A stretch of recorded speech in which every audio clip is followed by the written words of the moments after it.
As I said, today's all about home adaptations in social housing, and it's on the run up to a conference that we've got on 1st of July at Bridgewater Hall in Manchester, all about it. So, this is kind of in preparation for that, and it's particularly designed for anybody working for or with housing associations. So, let me add some slides to the stage and I will run through what you need to know about home adaptations for social landlords.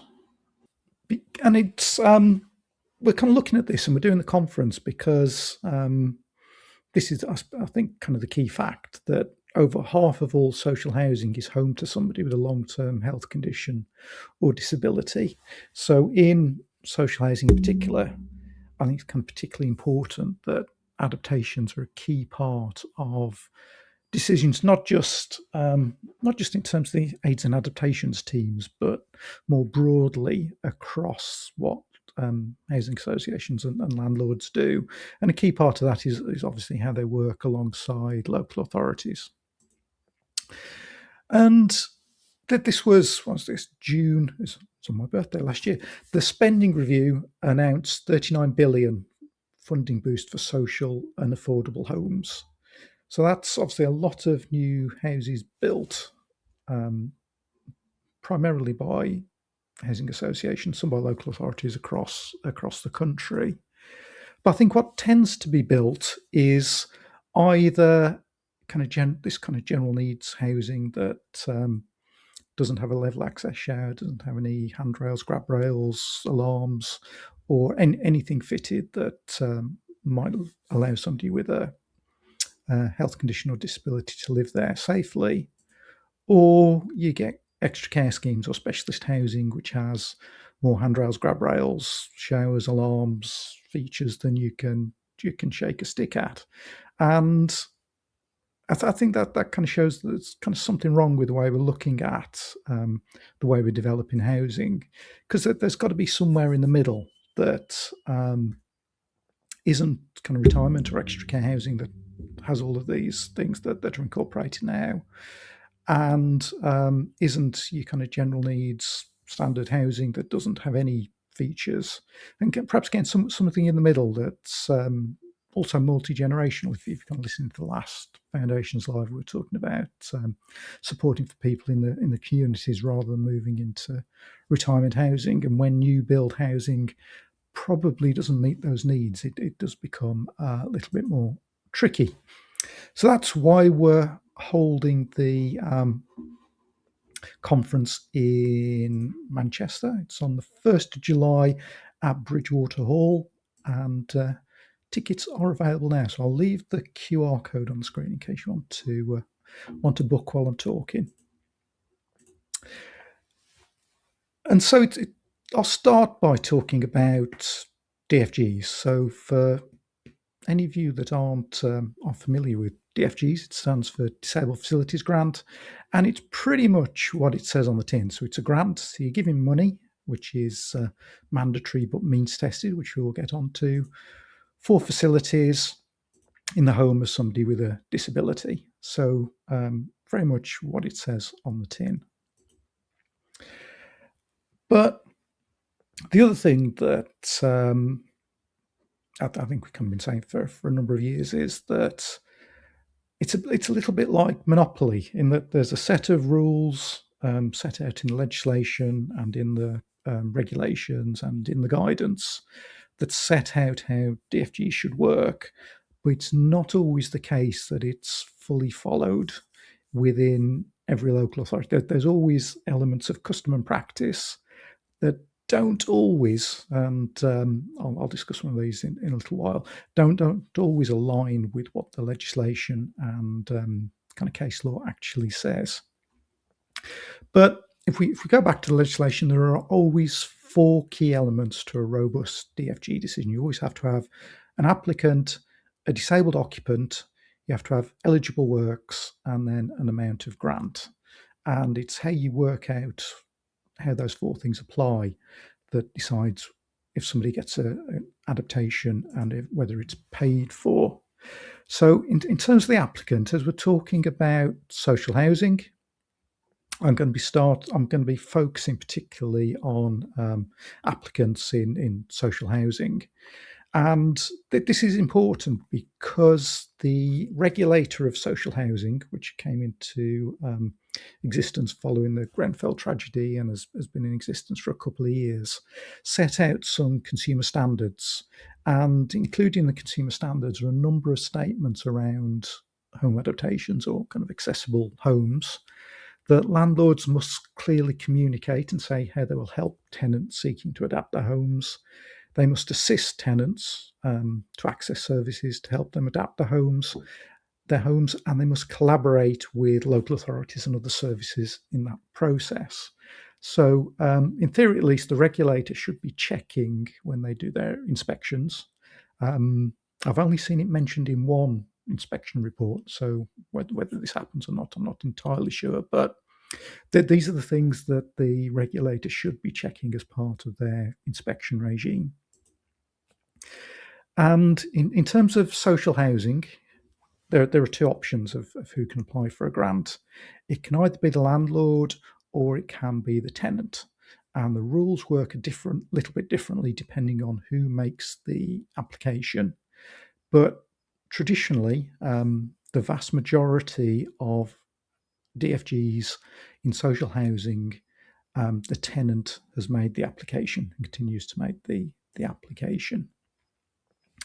So a tenant may apply for a DFG, and as we'll look at, the tenant's not always the same as the disabled person. So, for instance, if an elderly parent goes back to live with their grown-up children, the grown-up children would be the tenant, whereas the more elderly parent would be the disabled person. But it's the grown-up children that make the application as the tenant.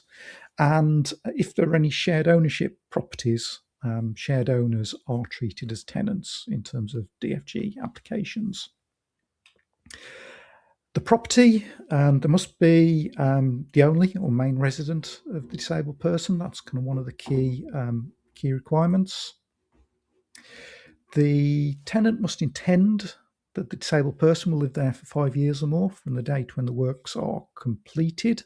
So if the tenant is the disabled person, then obviously they both have that intention. It's the disabled person who's means tested. So again, back in that scenario of the elderly parent going back to live with the grown-up children, it would be the elderly parent that's means tested rather than the grown-up children.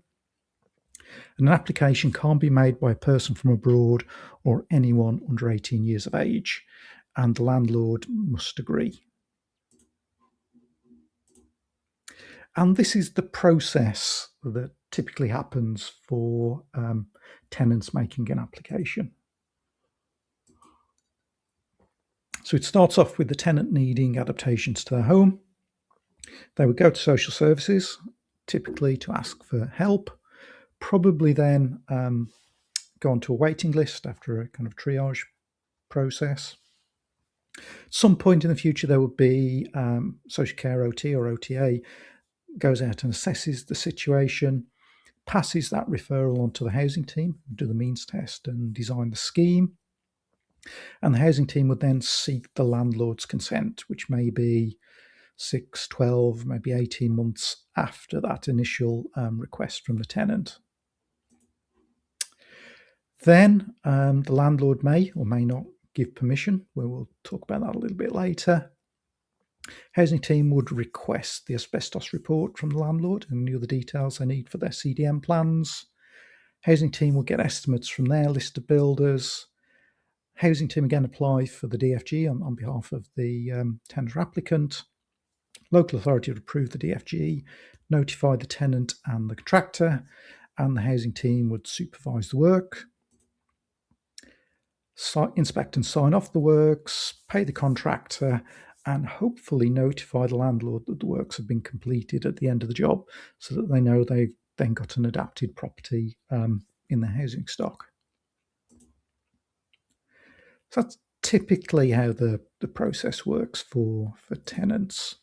And I think there are some kind of issues with this approach. So for the tenant, quite often There's a waiting list for that assessment. They have to share all the financial details. They're worried that the landlord will say no at some point later in the process, and it can take quite a while to get to the point where they even hear from their landlord. For the landlords, equally, they don't get to hear about it usually until quite late in the process. Don't really know what's being proposed, what the issue is.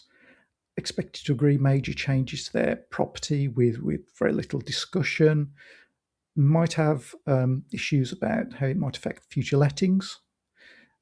Don't tend to have much say in the specification, so it can be difficult for them to maintain whatever is fitted, and they much prefer to be consulted earlier in the process, or be part and parcel of it earlier in the process.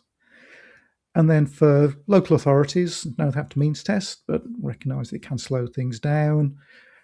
I think there's a recognition that it would be much more beneficial to speak to the landlord earlier, better relationships with the landlord, and then can get stuck between what the tenant needs and what the landlord will allow, at which point everyone can be unhappy, and it's usually the local authority that gets the complaint. And they're dealing with lots of other landlords, and now this is another one in the queue. So in terms of the consumer standards and thinking about those landlord responsibilities, I think if we're looking at this process, it's very difficult for landlords to say how they will help their tenants because they're not particularly involved in the process. It's difficult for them to assist the tenants because they aren't involved until quite late in the process.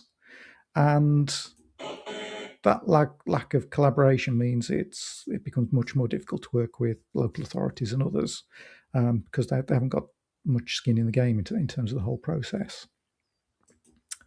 So is there another way where landlords can control the works in their own stock, can still support their own tenants, access DFG funding, and where local authorities can still comply with their mandatory duties and ensure that disabled tenants live in well-adapted homes? Well, fortunately, there is, and it's where the landlord makes the application.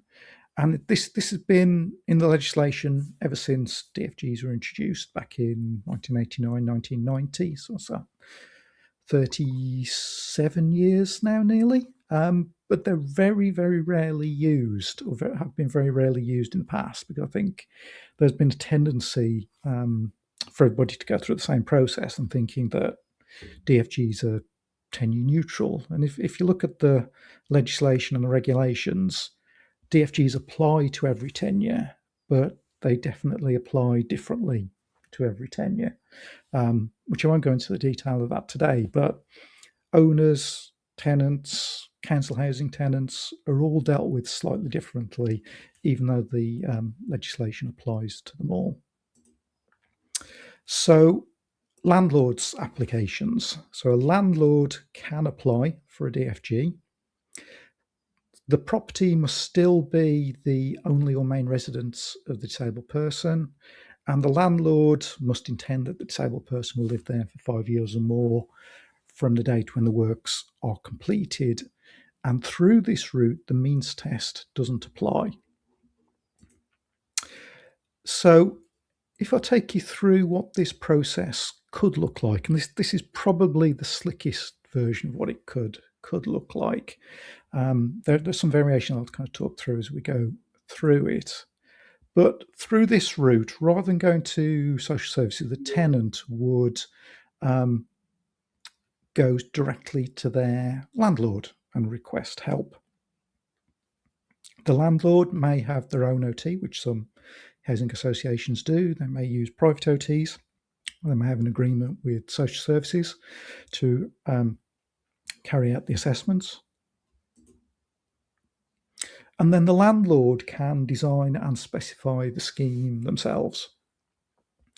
The landlord then makes the application to the local authority for the DFG in kind of the same way. It's a slightly different form. We've got a template of a form on our website if that would be helpful. The local authority approves the DFG, notifies the landlord, and the landlord can arrange and supervise the works themselves. make the final inspection. Could be a joint inspection, or you could, if you're the local authority, have an agreement if you kind of trust your landlord partner, and the local authority then pays the grant directly to the contractor. Now there can be variations in this about who does what at each step of the process, but that I think is kind of the slickest way that the landlord application process can work. And see, it's a much shorter process than the previous one where the tenant makes the application. And I think kind of for the tenant, they can speak to their landlord. Landlord handles all the forms for them.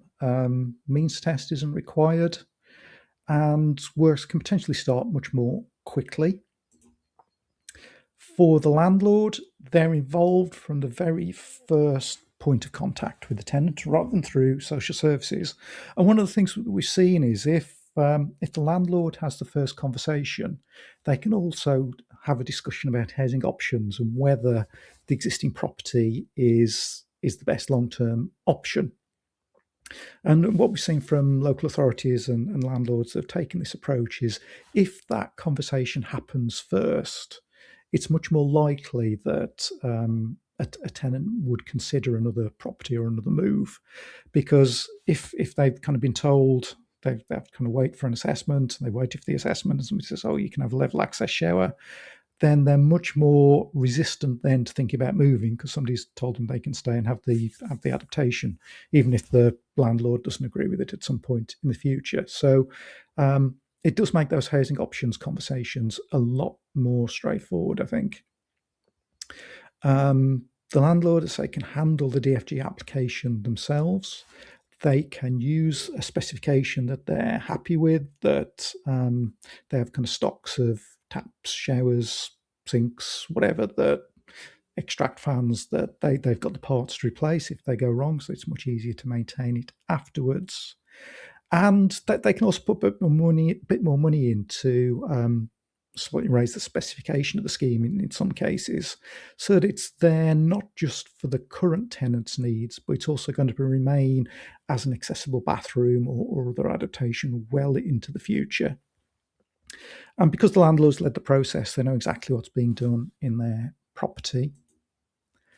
And I think for the local authority, they don't have to get as involved with these cases. And lots of local authorities are struggling with having the resources to manage all the applications that they're dealing with.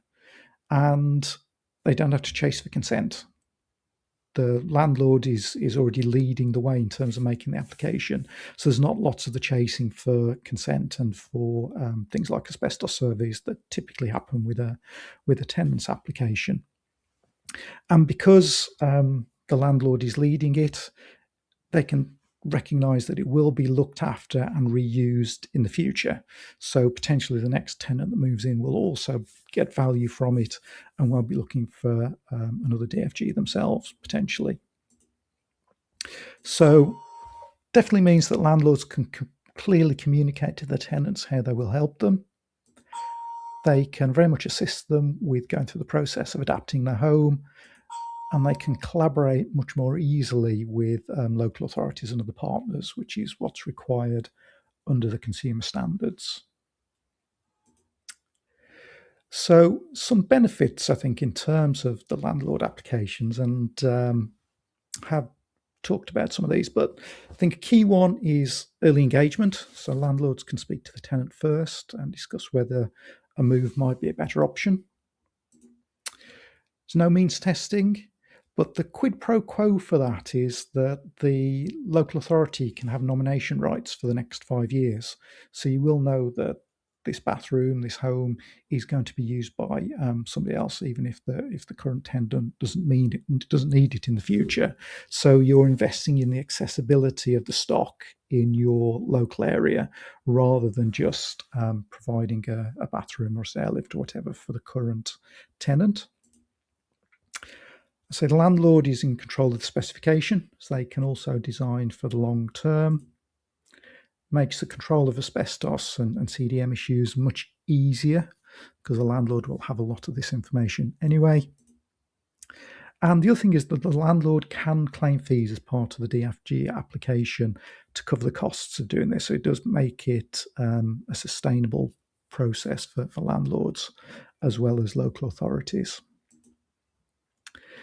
And I suppose that this was a slide for landlords, really. On the left, you'll see some photos that I had from a local authority whose approach to bathroom adaptations, as you can see on the left-hand pictures there, was to remove the bath and tile where the bath was with white tiles and leave those slightly, I couldn't work out whether they were 70s or 80s, kind of grey and white tiles further up the wall, which I think is very likely to get ripped out as soon as the current tenant moves out and probably get the bath put back in, or whether the landlord would prefer something more like on the right if they're kind of controlling the specification themselves.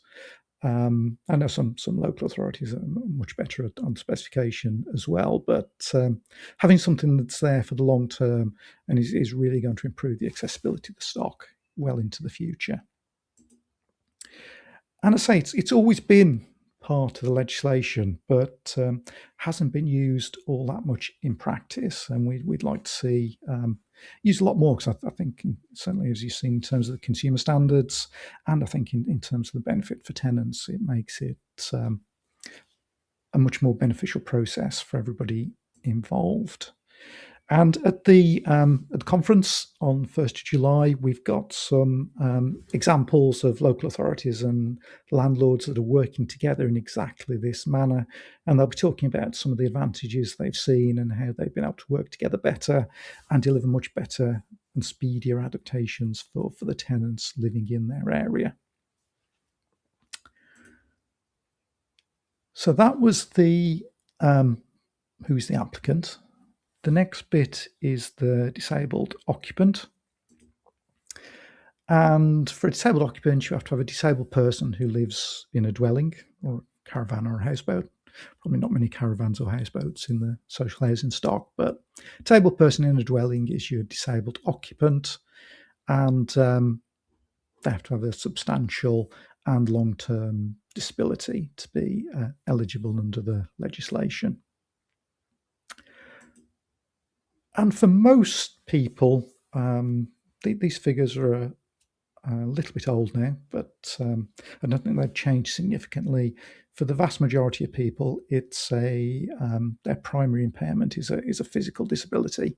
So just over 11% have some other type of disability or impairment. But say for the vast majority, it's a physical disability.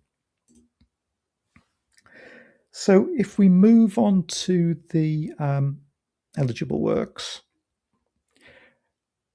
I think the thing to remember is the vast majority, over 80% of all DFGs pay for showers, stair lifts and ramps. But there are other options as are set out in the primary legislation. And I did ask when we went to when we were on the recent roadshow tour, how many people had actually read the Housing Grants Construction and Regeneration Act, and not many had. But if you're working in this area, at least read section 1. Then you might get into the rest of it. But it's very useful in terms of understanding how the system works. Under the Act, there's some secondary legislation, some orders, and some regulations. And below that sits the guidance that was published in 2022. Good to see you've read it, Chris. Thank you. And the Ombudsman reports and our guidance on our website is also quite helpful.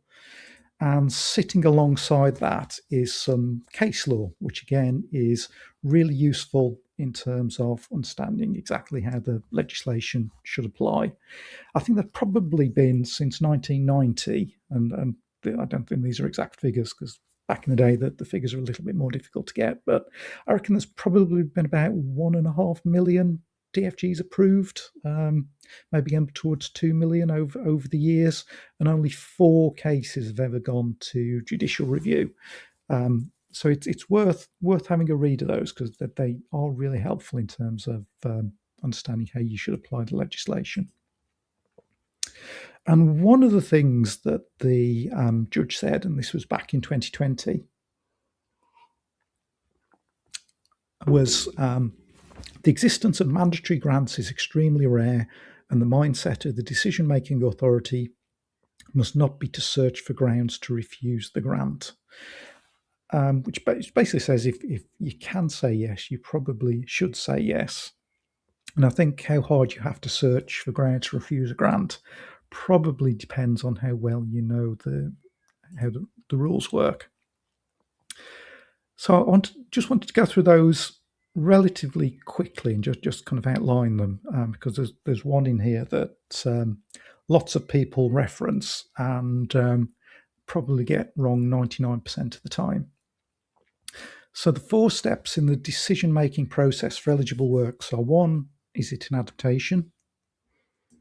2, does it meet one of the purposes? 3, is it necessary and appropriate? And 4, is it reasonable and practicable? But I'm going to take number 4 first. So is it reasonable and practicable given the age and condition of the dwelling? And this was the last judicial review back in 2022. And the judge said reasonable and practicable is simply to require consideration to be given to whether the age and condition of the building in question makes a DFG a waste of public funds. And he set out this was a very, very narrow element of decision making, and that basically, if the house, perhaps not quite this bad, but is something like this, in this kind of condition, then it would make delivering a DFG a waste of public funds. But in any other circumstance, and you hear lots of people say, well, it's not reasonable and practical to carry out a certain adaptation. In the Facebook group, it's quite often referred to as, this isn't reasonable and practicable to do. But unless the house is in this sort of condition, unless the building is in this sort of condition, reasonable and practicable isn't an element of your decision-making process. This is the only case where it applies. So if you use it for anything else, you're almost certainly using it wrongly. And in the case of Redbridge, it was a case where a family had made an application for a stair lift as a backup for a through-floor lift. And the local authority accepted it was necessary and appropriate, which I think they probably did by mistake, and then refused it on the grounds that it wasn't reasonable and practicable. But the house was in perfectly good condition. So the judge threw out their decision and told them to go back and look at it again. And I think if you see lots of people talking about reasonable and practicable, they're using it in the wrong context. So what I would suggest is that for the purposes of decision making, you're much better to forget that it's part of the process at all, because in 99% of the cases, it won't apply. And then it leaves you with, is it an adaptation? Does it meet one of the purposes? And then is it necessary and appropriate? So always start with the primary legislation, which is the Housing Grants Construction and Regeneration Act, which Christopher has read, but I know lots of people haven't. And this is from Section 1, so the very first bit of the Act, that says that grants are available from local housing authorities towards the cost of works required for the provision of facilities for disabled persons in dwellings. So provision creates something the disabled person can use for the first time, as opposed to repair, which is putting it back how it was. For disabled persons, so if it's something that anyone would want, it's probably not a DFG. And if it's needed because of a disability, it probably is. We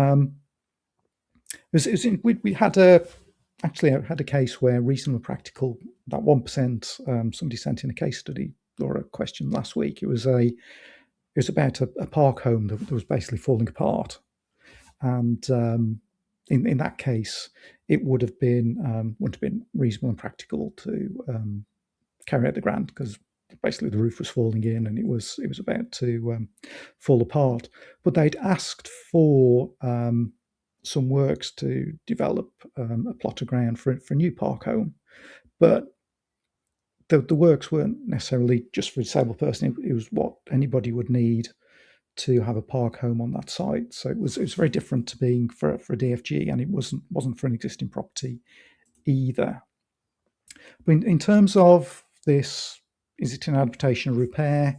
You're looking at, is it because of the person's disability, and does it create or change the way a home functions? And if it's no to both, it's probably a repair. And it's also worth remembering that Disabled Facilities Grant Fund is a capital pot, so you do have to improve rather than just repair the property to be spending capital. So that's stage one, is it an adaptation? Then section 2, does it meet one of the purposes? And there are 12 defined purposes within the Act that an adaptation has to meet one of those to be approved. And these are those 12. I've shortened them slightly so they fit nicely on the slide. But these, for any proposed adaptation, they have to fit into one of these categories.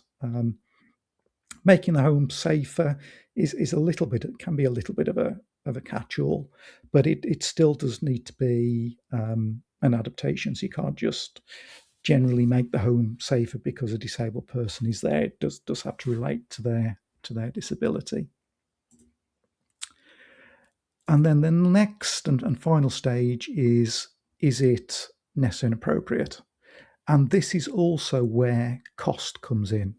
Sometimes, say, people do use reasonable and practical when they're thinking about costs, but it is necessary and appropriate. And this was a case from 2003, so that's 23 years ago, where the judge said, where the required access can be provided at significantly less expense, the more expensive works are not necessary and appropriate. And he was talking about a case where somebody could maybe have a stair lift to access a bedroom, or they could have a ground floor extension built. And he was basically saying that the more extensive works of building the ground floor extension wouldn't necessarily be necessary and appropriate if the stair lift could do the same job in terms of accessing a bedroom. And it definitely falls under necessary and appropriate, not reasonable and practicable. If you want to go into the detail of this in greater detail, we do have a course around the role of the OT and decision making that's run by Rachel Russell. But in terms of some necessary and appropriate rules of thumb, I think if you think about the person and not necessarily the property, about fixing the risk and not the whole place, and going back to what I said at the start about not looking too hard to say no if you can say yes, making sure that if you are saying no, you can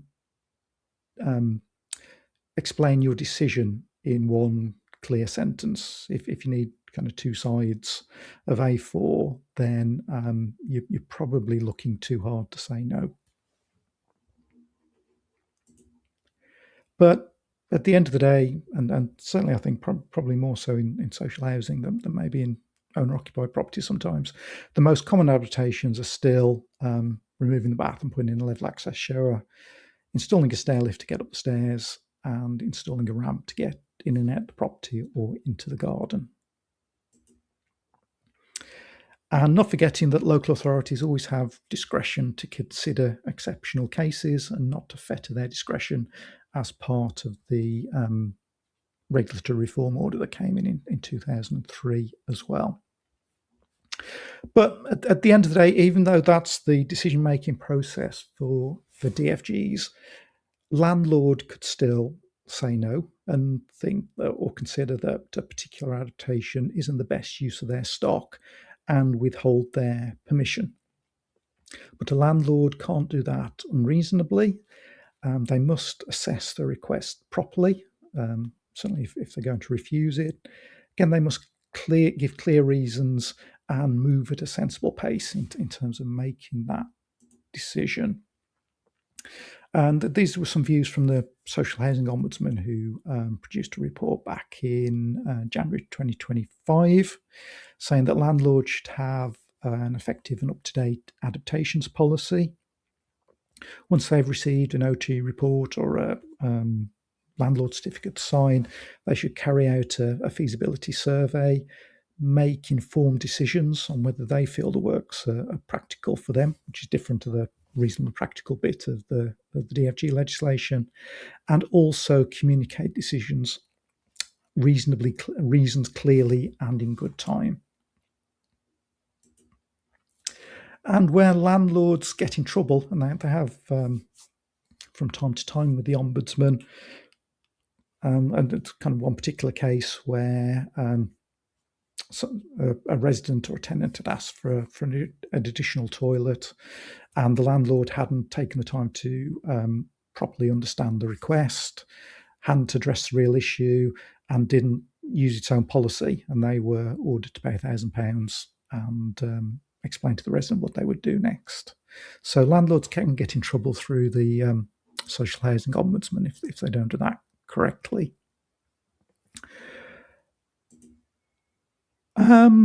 Just in terms quickly of the means test, I went through this in some detail earlier in the year, but if the means test, if the tenant's applying and the means test applies, then it's the relevant person or people that are means tested.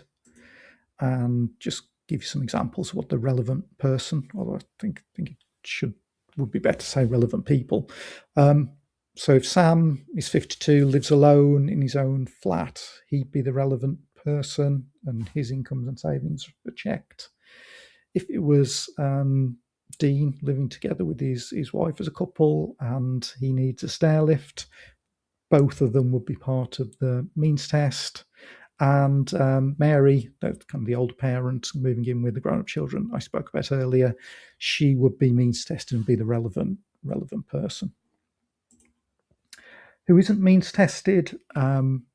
If it's for a child, if the adaptation's for a child, then it's not means tested, and these particular benefits, these means tested benefits, mean that the disabled person wouldn't be means tested. And as I said earlier, if the landlord's making the application and the means test doesn't apply, it doesn't mean that as a local authority and a landlord, you can't agree that the landlord contributes a certain amount. That's still allowed for. And as I said, the landlord could put in a bit extra to have a really nicely designed bathroom that would be there for the future. But in terms of how the means test works, it's a 4-step calculation where you start with the applicable amount, which is a standard formula for how much the household needs per week based on ages, level of disability, number of children living in the household primarily. Then that's compared to the actual weekly income. And if the weekly income is more than the applicable amount, that's converted into the contribution that the tenant would make towards the adaptations and the DFG. So basically, if earnings, pensions, shares and savings are more than the allowances, they would need to make a contribution. And the maximum grant still at the moment is £30,000. Local authorities do have discretion to go above that. Landlords can also contribute. Social services can contribute. The NHS can contribute. And we would always recommend that all those partners are part of a high cost adaptations protocol, which you can also find on our website. In terms of making an application, this applies to any application, including a landlord's application. So, I say we've got a landlord application template on our website if you want to use it, but the legislation says you have to have it must be made in writing. Application must be made in writing, include a description of the proposed adaptations, 2 estimates of the costs, or you can use a schedule of rates, and it must include details of any other fees and charges. Those are the fees and charges that are in the fees and charges order that can be attached to a DFG application. And contractors. So work should be done by a contractor who provided one of the estimates for the application, unless the council agrees otherwise. And if the grant applicant agrees, the council can pay the contractor directly. Let me continue now with just a quick summary of Hain, just to kind of reflect on that. It's primarily for local authorities and for homeowners to use, but it can also be used by housing associations or the social landlords if they want to kind of get into this space and start managing the processes themselves. It's the only government endorsed, it's built on Trustmark, which is the only government endorsed quality scheme in the UK. There's a range of checks as Sam set out. Code of practice, which we're heavily involved with writing and developing. And website is homeadaptations.co.uk. So if you want to check that out afterwards, please do. And if you're working for a local authority and are struggling with putting together your vetted contractor list, then please do come talk to us or talk to Sam. It's completely free of charge for both local authorities or housing associations to use. So yeah, please do get in touch if that would be helpful for you. Right. I'll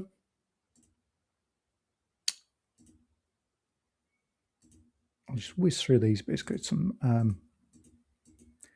take you through how it can be beneficial. But I think we've covered that. So we'll move on to or move back to what we're talking about, the rules and regulations. So just if you're a housing association, to be aware that a council cannot approve the grant if the works have already been completed, but that there is a little bit of a wiggle room to approve a grant if the works have been started but not completed, if there are good reasons. And grant can either be paid in instalments as the work progress or in full upon completion. And a council can defer payment for up to 12 months, basically if they can run out of budget in any particular year. And in terms of the timescales, this is the typical tenants process that we talked about earlier. The timescales in the legislation are 6 months from application to approval date, and then the works have to be completed within 12 months of approval. But certainly those are very much maximum dates, and they should be much shorter than that in most situations.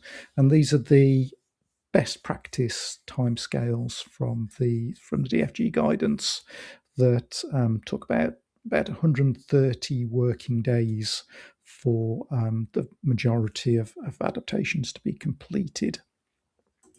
And just so kind of clear on what that means, and what the Ombudsman have said is that they hold councils to account against standards of good practice, not necessarily the best practice, but as we'll be talking about next week when we talk about the DFG quality mark, around 20% of local authorities do meet those best practice timescales on average. Also wanted to touch on best use of stock in social housing, which is another key element of the upcoming conference, because it's not just about spending more DFG funding on adapting properties. It's making sure that the other properties in the stock are also suitable for more people, remembering that over half of all tenancies are home to somebody with a long-term health condition or disability. That's not a good time for somebody to phone me. And accessible homes are too valuable to waste. So one of the things that landlords need to do as part of the Consortium standards as well is to know how accessible their stock is, record how accessible it is, and use it well as part of the voids and allocations process. And understanding that the right home matched to the right tenant can prevent years of delay, cost, and frustration. It's also important that homes are built right first time. So things like step-free access, space to move around, adaptable bathrooms, walls that can take grab rails, stairs that can take stair lifts, layouts that work as people's lives change, which I think it can probably seem obvious, but quite often aren't built into new properties. And we've got some great examples of the conference from where this is done in Richmond and Wandsworth. And we've also got some great examples of where housing providers have refurbished their properties and upgraded them as part of the process. So some really good case studies from that aspect as well at the conference. And it's kind of this thing that it's not just about doing it as cheaply as possible, because it's kind of thinking about the sustainability and long-term value of that investment, and that doing things like kind of showed the picture earlier of the white tiles where the bath was taken out. That can be sometimes a very short-lived adaptation where it's kind of wasting £5,000 or £6,000, whereas maybe for spending a little bit more, it could have been there as a long-term accessible property for many tenants for years to come. So again, more of that is kind of a key element of the conference. And as we're talking about social housing, I also wanted to touch on AWAB's law, which I think many of you will know about, and it's been introduced already around mostly around damp and mould, which is where the original law came from. And it's a legal duty for social landlords, introduced after the sad death of Awab Ishaq in Rochdale, and it requires landlords to act within set timescales when serious hazards are reported. And the kind of core thing is, when a landlord knows about a risk, they must act quickly and keep clear records. And mostly it's been around damp and mould, as we've seen so far, and it but also covered emergency hazards. It came into force on the 27th of October last year, and has strict timescales for landlords to investigate, respond, and carry out safety works. But the scope is also going to widen. So from later this year, it will expand to other hazards as part of the Housing Health and Rating safety regulations. And things like falls, excess cold and heat, fire and electrical risks, hygiene and food safety will be part of what's now called AWAB's law. And there's going to be more guidance to come from government over the coming months, but I think it's quite clear that some adaptations cases may also be hazard cases. So things like unsafe steps, bathing problems, poor access, falls risk may also be a serious risk in the home rather than just an adaptation. So I don't think it will be that every adaptation request will fall under AWAB's law, but landlords will need to spot when an adaptation issue is that kind of safety risk that they will need to react.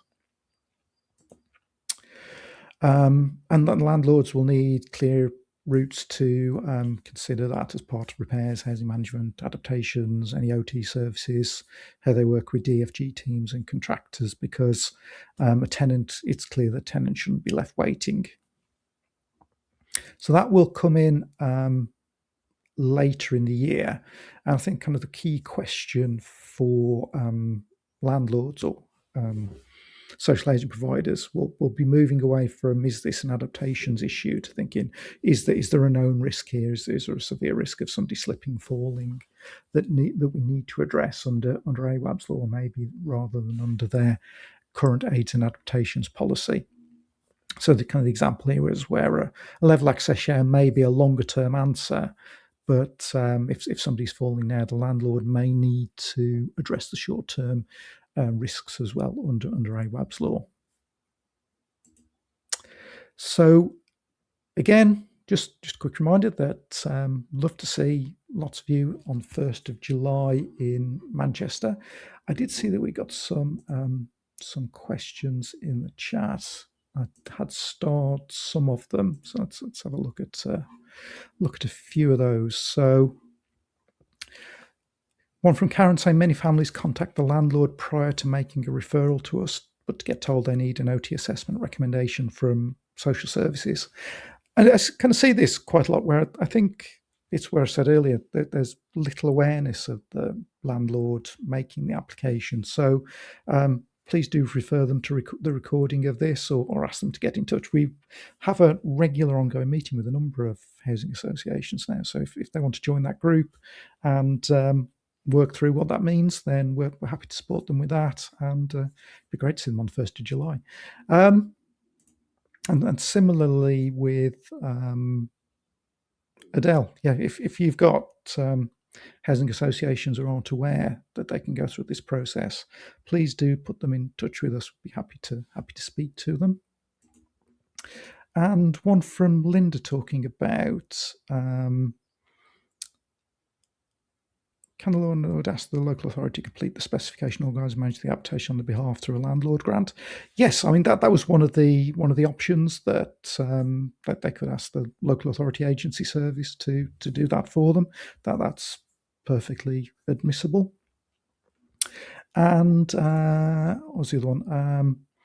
Future maintenance. I think this is a really interesting one because some housing associations are including maintenance of such items as a service charge. But then if we go back 15, 20 years, most local authorities, social services departments had budgets for maintaining and servicing stair lifts, and those have almost completely disappeared now. So it is one of those situations where I think social services have often withdrawn their funding for this particular circumstance, and someone has to pick up the cost somewhere.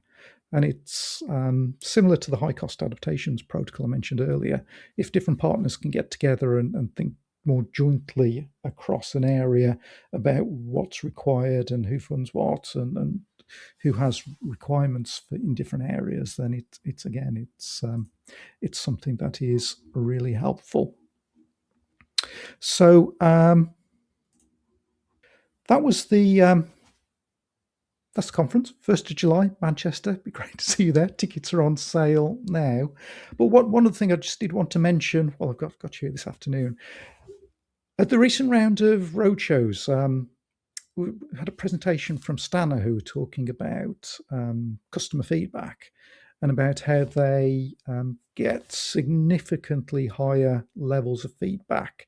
Now they've introduced a QR code and an online feedback system compared to the kind of more analog cards and postal system that they used to use. And we did a survey on the Facebook group and found that quite a lot of local authorities either don't do surveys or do still use the kind of old-fashioned postal surveys. Not that many had switched to using an online survey. So we've developed one where you can just give out the QR code, and it takes your kind of resident, your applicant to this page where they can fill in their feedback anonymously afterwards. Just ask them for their postcode so we know which local authority they come from, and we will monitor that feedback and send you reports for your local area. And I think the other really useful thing that this allows us to give some benchmarking data as well. So sometimes when you're doing adaptations or DFG feedback surveys in isolation, most people are usually happy almost whatever the service was when they get to the end of it, but you don't know how that compares to other areas or other local authorities. So we can also compare and contrast your feedback with others, whether it's better, whether it's worse, and across different metrics as well. So you can compare and contrast which areas you might need to consider improvements to. So if you're interested in being one of the authorities that I suppose kind of early adopters of this system, please do get in touch. We can send you the link, send you the details to have a look at it. And as I say, we'd do all the heavy lifting in terms of the analysis and sending you the either kind of monthly or quarterly the details of what your applicants have said. But it's live now. So if you'd like to use it, please do get in touch. Right. Thank you for joining us this afternoon. Good to talk about home adaptations in social housing. We'll be doing a lot more of that as we go through the year, because I think it's one of the areas where there tends to be a lot of I don't know whether conflict is the right word, but there do tend to be a lot of arguments and issues, and I think, and sometimes that they can be overcome by considering how we can all work together better, and that we're actually all on the same side when it comes to delivering these schemes.